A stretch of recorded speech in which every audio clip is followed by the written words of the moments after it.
প্রেমাদাসের wicket সব সময় থাকে ব্যাটসম্যানদের সাথে। 1997 সালে ভারত শ্রীলঙ্কার এক টেস্টে উঠেছিল প্রায় 1,500 রান।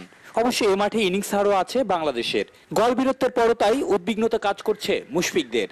খুব সম্ভবত এই টেস্টে একাদশে ফিরছেন ড্যাশিং ওপেনার তামিম। সানির পারফরমেন্স খুশি করতে পারেনি ম্যানেজমেন্টকে, তাই ফিরিয়ে আনা হয়েছে 2011-তে জিম্বাবুয়ের সাথে টেস্টের পর দল থেকে বাদ পড়া আব্দুর রাজ্জাককে। এখানে যদি ব্যাটিং দিয়ে পারে তো বোলিং দিয়ে কেন পারবে না? তো 20 উইকেট অবশ্যই নেওয়া সম্ভব আর কি। সোয়া 2 বছর আগে এখানে হওয়া শ্রীলঙ্কা ওয়েস্ট ইন্ডিজের টেস্টই ড্র হয়েছিল। সেবারও স্বাগতিক দলে মোরালি থাকার পরও উইকেটের শাসনভারটা ব্যাটসম্যানদের দিকেই ঝুলেছিল। কিন্তু গলে ব্যাটিং বান্ধব উইকেট করে বাংলাদেশের কাছে ড্র করতে বাধ্য হওয়ায় দ্বিতীয় টেস্টে সিরিজ জয়ের জন্য ভিন্ন রাস্তায় নামতে পারে লঙ্কানরা। ম্যাচের দুদিন আগে উইকেটে ঘাসের চিত্র তাই বলছে। তবে সেদিকে তাকাতে মুশফিক আশরাফুলদের মানা করছেন সাবেকরা। পারফরমেন্সটা কিছু বলে সেটা রিপিট করলে মনে হয় আমরা এই টেস্ট ম্যাচে ভালো কিছু করতে পারবো।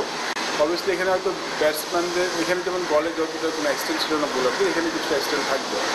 সুযোগ পেলে সুযোগটা কাজে লাগাবে। That is very important in test match. Tamim রুবেলের সুস্থতায় কলম্বো টেস্টে একাদশের বাইরে চলে যেতে পারেন এনামুল বিজয় আর পেসার রাজু। লঙ্কা ব্যর্থতার বৃত্ত ভাঙা গলজয়ী বাংলাদেশের সামনে নতুন চ্যালেঞ্জ, কলম্বোর পুরনো ইতিহাস মুছে নতুন ইতিহাস রচনা করার।